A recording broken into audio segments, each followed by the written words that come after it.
Dawn arrived over the East China Sea on May 11, 1945, painting the horizon in shades of pink and gold that would have seemed peaceful under different circumstances. Commander Baron Mullaney stood on the bridge of the destroyer USS Hugh W. Hadley, watching that sunrise with the certain knowledge that beauty and horror were about to intersect in the most violent way imaginable. His ship had been stationed at Radar Picket Station 15 for 18 hours, a position that placed them 30 miles beyond the main fleet anchorage off Okinawa, serving as an early warning sentinel and sacrificial shield against the waves of Japanese suicide aircraft that had been devastating the American naval forces for 6 weeks. The statistics were grim and getting worse with each passing day. Ships that had survived years of conventional naval warfare, that had weathered torpedo attacks and dive bombing runs and surface gun battles, were being destroyed in mere minutes by pilots who had transformed themselves into guided missiles of flesh and blood and aviation fuel. The official Navy damage control doctrine, painstakingly developed over decades of naval engineering experience and refined through years of conventional combat, was proving inadequate against this unprecedented form of warfare, where the weapon included not just explosives, but the kinetic energy of an entire aircraft travelling at 300 miles per hour, combined with hundreds of gallons of highly flammable aviation gasoline. What the staff officers at Pearl Harbor did not yet fully comprehend, what the damage control manuals and engineering specifications had not anticipated, was that throughout the Pacific Fleet, across dozens of destroyers and cruisers and aircraft carriers scattered from the Philippines to Okinawa, ordinary sailors and damage control specialists and commanding officers were quietly revolutionizing naval survival doctrine through field modifications and tactical innovations born from direct combat experience. These innovations, developed under fire and refined through trial and terrible error, would ultimately save hundreds of lives and preserve dozens of warships that by all conventional calculations should have sunk. But before the Navy's institutional leadership would acknowledge and codify these new procedures, before the lessons learned in blood would become official doctrine, these improvised techniques would need to prove their worth under the most extreme combat conditions imaginable. The kamikaze threat had emerged with shocking suddenness in October 1944 during the sprawling naval engagements of the Battle of Leyte Gulf, when Vice Admiral Takejiro Onishi found himself commanding the 1st Air Fleet in the Philippines with only 41 operational aircraft against the largest naval armada ever assembled in human history. The tactical situation he faced was not merely difficult, but objectively impossible according to conventional military analysis. Traditional air attack methods had failed completely. Japanese pilots, many of them hastily trained replacements for the experienced aviators lost in 3 years of attrition warfare, could not compete effectively against veteran American flyers flying superior aircraft that were guided to their targets by sophisticated radar systems. The technological and training gap had become insurmountable through conventional means. On October 19, 1944, Onishi proposed what he termed special attack units, formations where pilots would deliberately crash bomb-laden aircraft directly into American warships. The human pilot would become the guidance system itself, compensating for inadequate training and inferior equipment through direct control maintained until the moment of impact. Captain Motoharu Okamura, who had been advocating such tactics since June of that year, immediately volunteered to organize the first missions. On October 25, 1944, the first coordinated kamikaze attack struck the escort carrier USS St. Lo off Samar Island. A single Zero fighter piloted by Lieutenant Yukio Seki penetrated the combat air patrol and crashed through the flight deck at precisely 10:53 in the morning. The bomb he carried detonated in the hangar bay among fueled and armed aircraft, triggering cascading explosions that tore through the carrier's internal compartments. Within 30 minutes, St. Lo was sinking. 113 men were dead. The attack validated a terrible calculation that would haunt American naval commanders for the remaining months of the war. 1 pilot, 1 aircraft, 1 major warship destroyed.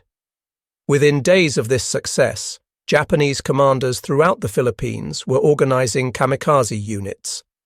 By November 1944, suicide attacks had damaged or sunk more than 30 American vessels. The Navy's multi-layered air defense system, which had performed with devastating effectiveness against conventional Japanese bombing attacks during World War II, the Battle of the Philippine Sea, struggled against kamikazes for reasons that were both tactical and psychological. Traditional air attacks involved bomber formations approaching at altitude, releasing their weapons while still thousands of feet above their targets, and then attempting to escape.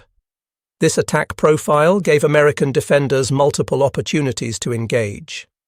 Radar tracked incoming formations from 75 miles away. Combat air patrols could be vectored to intercept them while still far from the fleet. Anti-aircraft guns had time to engage multiple targets as they approached and then retreated. Kamikazes changed every assumption underlying this defensive system. They approached in small groups or alone, often just 2 or 3 aircraft at a time, making radar detection more difficult. They flew low and fast, frequently skimming just above the wave tops to avoid radar detection until the final seconds before impact. When anti-aircraft fire damaged them, they did not retreat as conventional bombers would. Burning aircraft with dead or dying pilots still crashed into their targets if momentum and gravity carried them forward. Most critically, kamikaze impacts delivered not just the explosive effect of whatever bombs they carried, but also the kinetic energy of an entire aircraft moving at tremendous velocity, plus hundreds of gallons of aviation fuel that would ignite on impact, plus the explosive payload itself. This combination created fires and blast damage that overwhelmed standard damage control procedures designed for conventional weapons. The official damage control doctrine emphasized compartmentalization through watertight doors and hatches, fighting fires with water from the ship's main fire suppression system, and shoring damaged structures with wooden beams and metal braces. These procedures worked effectively against torpedoes and conventional bombs, because those weapons typically created localized damage that could be isolated and controlled. The doctrine failed against kamikazes because crashes created simultaneous fires in multiple locations, separated by hundreds of feet, severed the main fire suppression systems that ran through exposed areas on the upper decks, jammed hatches and doors through blast effects and structural warping, and started gasoline fires that water could not extinguish effectively. USS Laffey, a Sumner-class destroyer commissioned in February 1944, would become the proving ground that demonstrated how intensive training and tactical preparation could enable survival against kamikaze attacks that should have destroyed any vessel afloat. Commander Frederick Julian Beckton commanded Laffey with an intensity that came from painful personal experience. He had witnessed the sinking of the first ship to bear the name USS Laffey at Guadalcanal in November 1942, watching that destroyer go down after taking torpedo hits during a desperate night surface action. His previous command, the destroyer USS Aaron Ward, had been sunk by Japanese dive bombers on April 7, 1943, off Guadalcanal, with 27 men killed and 59 wounded. Beckton understood at a visceral level that survival in modern naval combat depended on preparation and training that went far beyond what official doctrine required or what peacetime regulations would have permitted. From Laffey's commissioning, Beckton drilled his crew relentlessly in damage control procedures with a thoroughness that bordered on obsession. He conducted fire drills weekly, and sometimes multiple times in a single week when the tactical situation permitted. He cross-trained sailors extensively so that damage control parties could operate anywhere on the ship, not just at their officially assigned stations. If the designated damage control team for a particular space was killed or incapacitated, men from other areas could take over without hesitation. He positioned firefighting equipment throughout the vessel rather than concentrating it in designated lockers as the official manual specified. He ran backup fire hoses from alternative water sources, independent piping that would allow crews to continue fighting fires even if the main system was severed. He pre-positioned foam canisters near gun positions and other areas where aviation fuel or gasoline might ignite. These modifications violated standard procedure, which called for centralized damage control equipment stored in designated spaces where it could be inventoried and maintained according to regulation. But Beckton's modifications reflected his combat experience and his tactical analysis of where kamikazes would most likely strike and what systems would fail first under attack. On April 16, 1945, Beckton's preparations faced their ultimate test in an engagement that would become legendary in naval history. Laffey was stationed at Radar Picket Station 1, positioned 30 miles northwest of Okinawa, the most exposed and dangerous position in the entire defensive perimeter around the invasion beaches. At 8:30 in the morning, radar detected multiple bogies approaching from the north. For the next 80 minutes, 22 separate kamikaze attacks struck Laffey in a sustained assault that represented the most concentrated air attack ever directed at a single destroyer. 6 aircraft crashed directly into the ship. 4 bombs hit with pinpoint accuracy. The crew fought fires in 5 different locations simultaneously while trying to maintain anti-aircraft fire and maneuver the ship. The forward fire main severed, cutting off water pressure to the forward part of the ship. The after-engine room flooded, reducing speed and maneuverability. Steering control failed, forcing the crew to steer manually using emergency procedures. Yet despite damage that would have sunk most destroyers within minutes, Laffey survived. Damage control parties fought fires that should have detonated magazines and fuel tanks, using techniques and equipment positioning that Beckton had implemented through his intensive training regimen.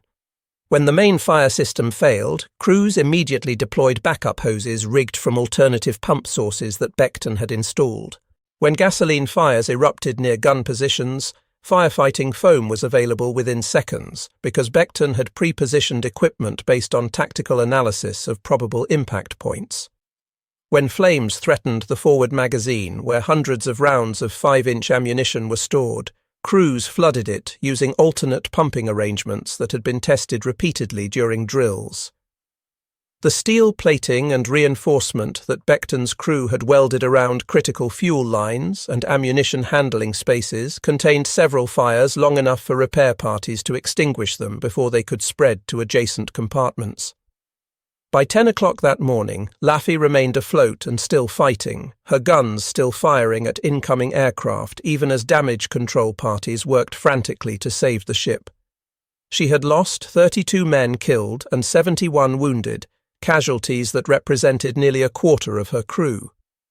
But she had not sunk, had not exploded, had not been abandoned. Against 6 direct kamikaze hits and 4 bomb strikes, preparation and training had kept her operational long enough to reach friendly waters. Commander Beckton's after-action report, filed within days of the engagement, detailed the crew's actions during the attack with meticulous precision. He specifically documented how intensive training and equipment pre-positioning contributed to survival, noting that crews had responded to each new crisis with practiced efficiency rather than panic. Within days, Beckton's report reached Rear Admiral Calvin Durgin, who commanded the escort carrier groups supporting Okinawa operations. Durgin recognized immediately that Beckton's approach represented practical solutions to problems the entire fleet was facing. He ordered copies of the report distributed throughout his command. The pattern that emerged from studying multiple kamikaze attacks across the fleet revealed widespread adaptation occurring simultaneously aboard dozens of ships. Aboard the fleet carrier USS Franklin, which survived devastating bombing on March 19, 1945, damage control teams demonstrated that standard firefighting procedures were completely insufficient for dealing with aviation fuel fires of the intensity created by kamikaze strikes. Franklin's war damage report, meticulously completed by the Bureau of Ships in September 1946, documented that crew members organized makeshift fire parties using whatever equipment remained operational after the initial attack. The ship's diesel-powered emergency fire pump, started manually after all main power failed, provided just enough water pressure to prevent total loss. The cruiser USS Santa Fe executed a controlled crash maneuver, deliberately coming alongside the burning carrier, despite the risk of secondary explosions, allowing transfer of firefighting equipment and removal of hundreds of casualties.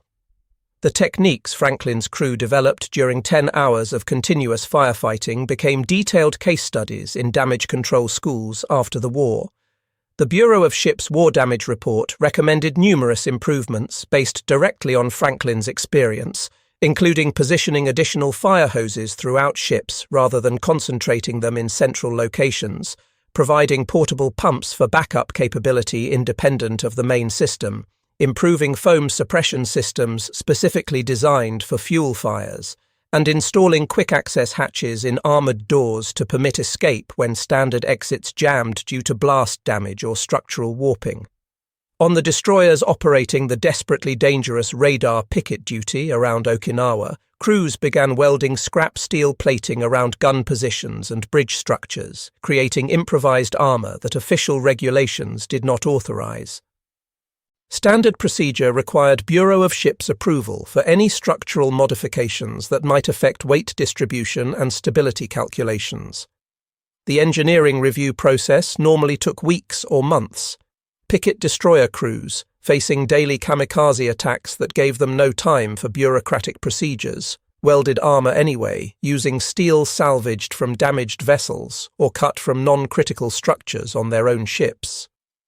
The added protection absorbed shrapnel and blast effects from near misses, keeping gun crews operational longer during sustained attacks. At repair facilities in Ulithi Atoll, Navy construction battalions and civilian ship fitters developed rapid repair techniques that departed radically from official procedure but restored ships to combat service within days instead of the months that regulation repairs would require. Standard practice required that damaged sections be carefully cut away and replaced with new steel fabricated to exact specifications and approved by engineering authorities who verified that repairs met original construction standards. The Seabees at Ulithi cut patches from damaged ships, shaped them roughly with cutting torches and sledgehammers, and welded them in place using whatever materials were immediately available. The repairs were expedient rather than elegant, functional rather than beautiful, but they held under combat conditions and got ships back into action when the fleet needed every vessel operational.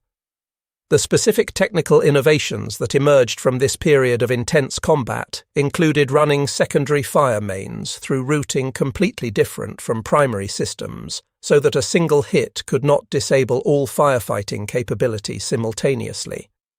Crews installed additional foam proportioning stations near aviation fuel storage and refueling areas, providing immediate access to foam rather than requiring it to be brought from central storage.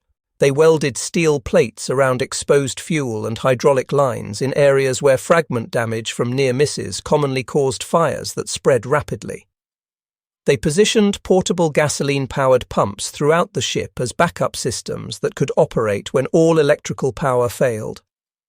These field modifications shared several common characteristics that distinguished them from official procedures.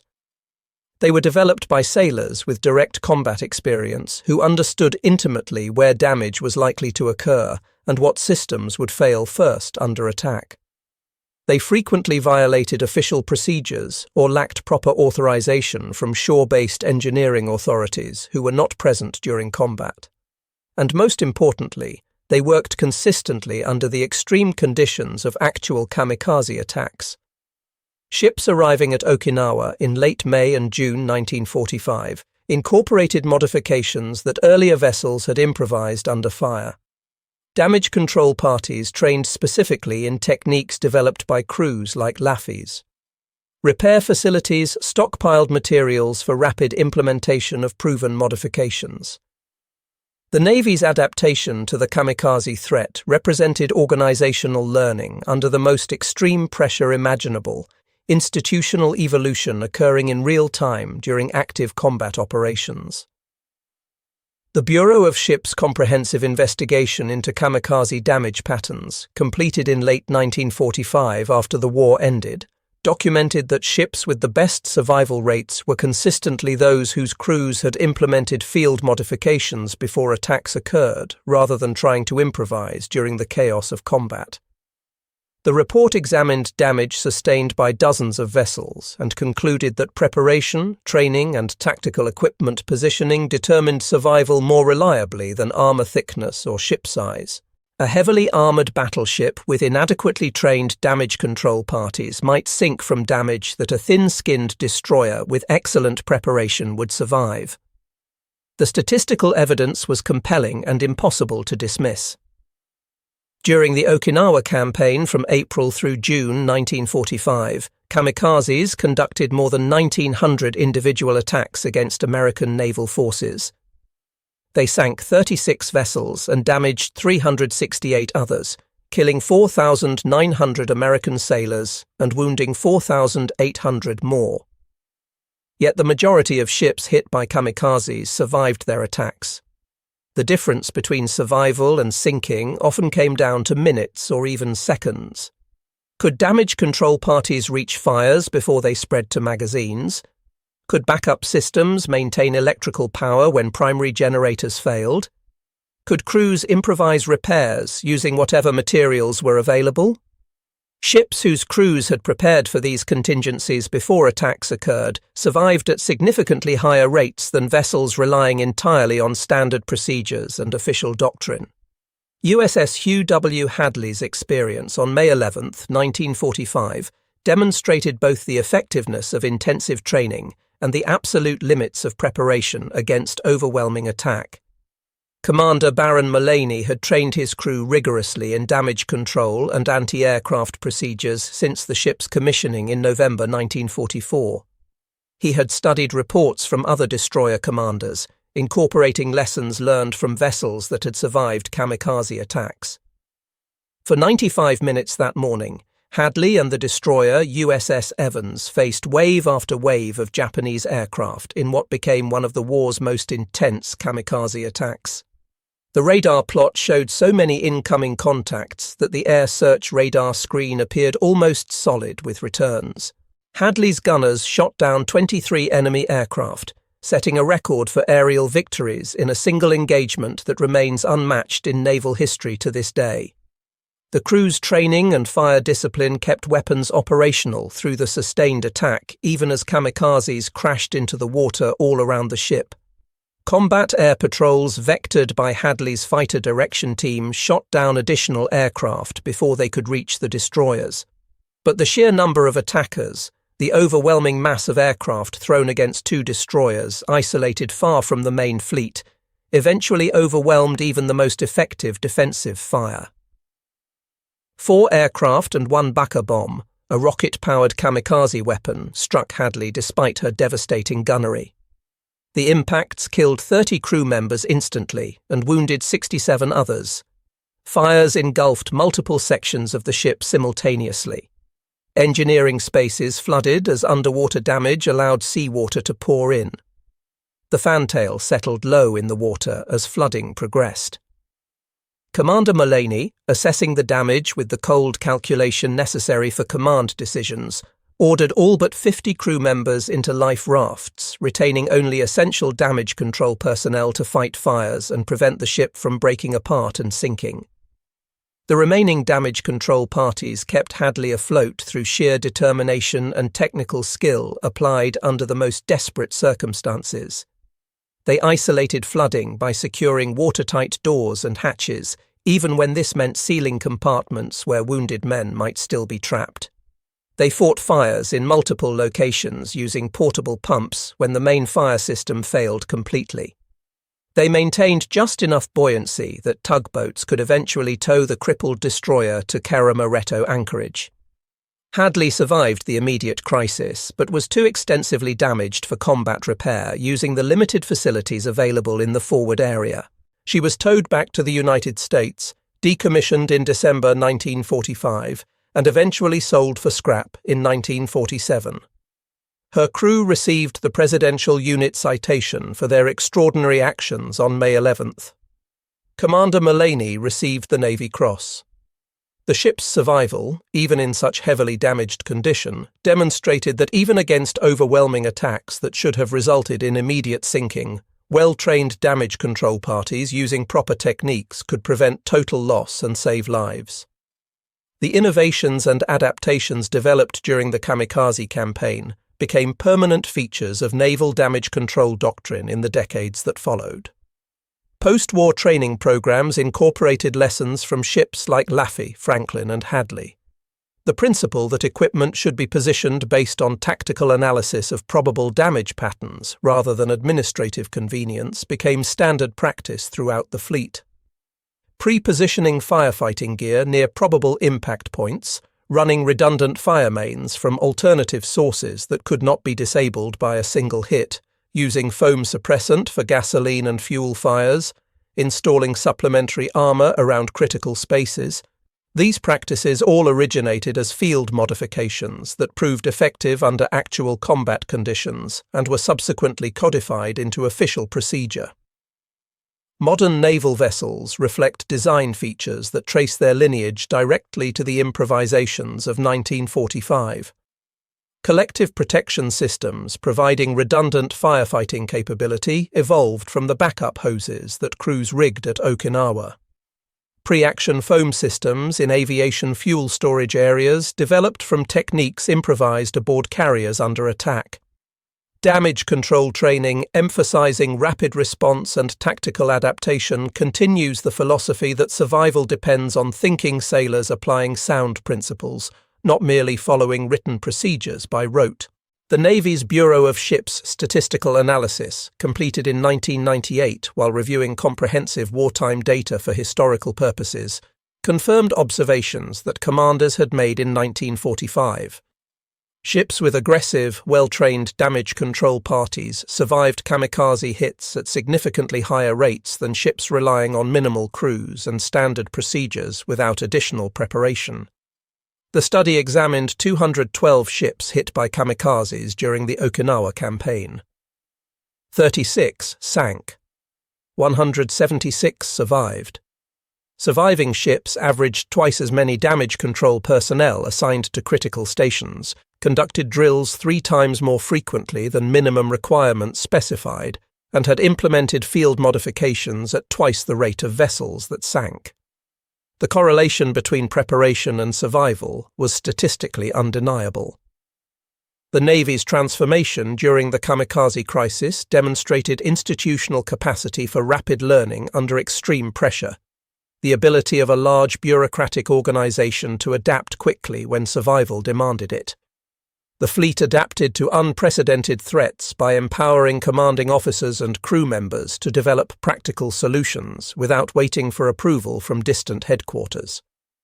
This approach required acknowledging that official procedures were sometimes inadequate, that combat experience generated better approaches than staff officers who had never faced kamikazes could mandate from rear area offices. Commander Frederick Julian Beckton, who commanded Laffey through her desperate April 16th battle, retired as Rear Admiral in 1966 after a distinguished career that included command of increasingly important vessels. Throughout his service, he consistently emphasized that Laffey's survival resulted from crew training and preparation that exceeded official requirements by substantial margins. Beckton's insistence on intensive damage control drills, equipment pre-positioning based on tactical analysis rather than regulation, and extensive cross-training became a model for destroyer operations throughout the post-war Navy. The modern Navy's damage control training program uses Laffey's experience as a primary case study, demonstrating that preparation and tactical thinking determined survival against unanticipated threats more reliably than armor or firepower alone. The sailors who survived Okinawa became carriers of institutional knowledge that shaped the post-war Navy's approach to damage control and crisis management. Many of them served careers spanning decades, training subsequent generations of damage control specialists and passing along lessons learned through terrible experience. They ensured that knowledge purchased with blood would not be lost when the wartime emergency ended and peacetime routines returned. Others returned to civilian life but brought with them understanding that effective organizations empower people closest to problems to develop solutions, that frontline personnel often understand operational realities better than distant managers. The legacy of the Kamikaze campaign extends far beyond specific techniques or equipment modifications. reaching into fundamental questions about organizational effectiveness and leadership philosophy. It established the enduring principle that effective organizations learn rapidly from experience, empower personnel to make decisions under pressure without waiting for authorization, and incorporate lessons into doctrine without bureaucratic delay that could cost lives. The Japanese High Command had calculated that kamikaze attacks would inflict such devastating losses on the American fleet that continuing the Okinawa campaign would become politically and militarily unsustainable. They believed that American public opinion would not tolerate the casualties, that the fleet would be forced to withdraw before establishing secure anchorages. This calculation proved fundamentally wrong. Despite 1,900 kamikaze attempts during the campaign, despite thousands of casualties and hundreds of damaged ships, the Japanese never achieved the decisive blow they sought. The fleet absorbed punishment that would have crippled any previous naval force in history and continued fighting with undiminished effectiveness. This resilience was built by thousands of individual acts of initiative, preparation, and courage, reflecting not just determination to survive, but willingness to think creatively and act decisively under pressure. The statistical measure of achievement appears clearly in survival rates that improved markedly as the campaign progressed and lessons spread through the fleet. Ships arriving at Okinawa in late May survived attacks at substantially higher rates than vessels stationed there in early April, before effective countermeasures had been developed and disseminated. This improvement reflected not technological advances, since the ships themselves had not changed, but human adaptation and learning. In the final analysis, human ingenuity applied to unprecedented problems determined the outcome of the kamikaze campaign. Not technology alone, though American ships incorporated the most advanced radar and weapons systems in the world. Not material resources alone, though the fleet's logistics system could replace damaged vessels faster than Japan could destroy them, but rather the willingness to adapt established procedures when they proved inadequate, to learn from experience and share that knowledge throughout the organization, and to improvise solutions under extreme pressure using whatever means proved necessary. These qualities represented fundamental aspects of American military culture that extended far beyond naval operations. Trust in individual initiative, expectation that sailors should think independently rather than merely following orders, recognition that those facing combat understand combat requirements better than distant staff officers. These cultural characteristics enabled the kind of rapid adaptation that saved ships and lives. The sailors who fought fires aboard burning destroyers, who kept damaged ships afloat through technical skill and determination, who improvised repairs using whatever materials came to hand, demonstrated that preparation matters profoundly when crisis strikes. That training conducted before emergencies occur saves lives when those emergencies arrive. That questioning inadequate procedures represents professional responsibility rather than insubordination. And that organizations succeed when they empower rather than constrain their people, when they trust frontline personnel to make sound decisions based on immediate circumstances.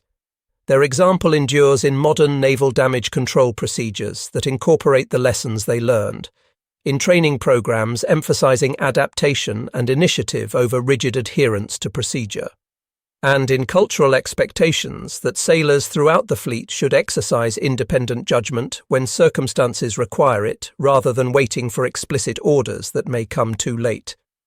Most importantly, their legacy reminds us that wars are ultimately won not by technology or grand strategy alone, though both contribute to victory. Wars are won by ordinary people refusing to accept defeat, finding ways to survive impossible situations and persisting despite fear and exhaustion and overwhelming odds. The fleet survived the kamikaze onslaught because American sailors combined technical competence with tactical flexibility, because commanding officers like Frederick Beckton prepared their crews beyond minimum standards specified in regulations, and because damage control specialists throughout the fleet developed practical solutions to novel problems and shared those solutions so others could benefit from their experience. The mechanics and ship fitters and damage control specialists who improvised solutions at Okinawa were not seeking recognition or glory. They wanted to survive and help their shipmates survive.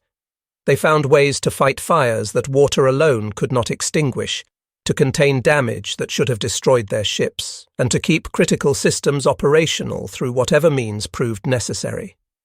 They shared what they learned so other crews could benefit. They trained relentlessly so automatic responses would sustain them when conscious thought became impossible in the chaos of combat. They modified their ships to meet tactical realities rather than merely conforming to regulations written before kamikazes existed. They did what was necessary rather than merely what was authorized. This spirit of practical adaptation under pressure represents their most important legacy, more significant than any specific equipment modification or procedural change. Not the technical details themselves, but the underlying principle that effective naval forces empower sailors to think, adapt, and solve problems independently when circumstances demand it. This principle shaped naval culture for decades after the war ended, influencing everything from damage control training to leadership philosophy to ship design. The Kamikaze crisis forced the Navy to confront fundamental questions about organizational effectiveness under stress. Should sailors follow established procedures even when those procedures proved inadequate? Should commanding officers implement modifications without authorization when they believed those modifications would save lives? Should the fleet prioritize doctrinal purity or tactical effectiveness? The answers that emerged from Okinawa prioritized effectiveness over procedure, adaptation over rigid adherence to doctrine, and survival over bureaucratic convenience. These answers were not mandated by headquarters, but developed organically through combat experience and validated by survival rates that spoke for themselves.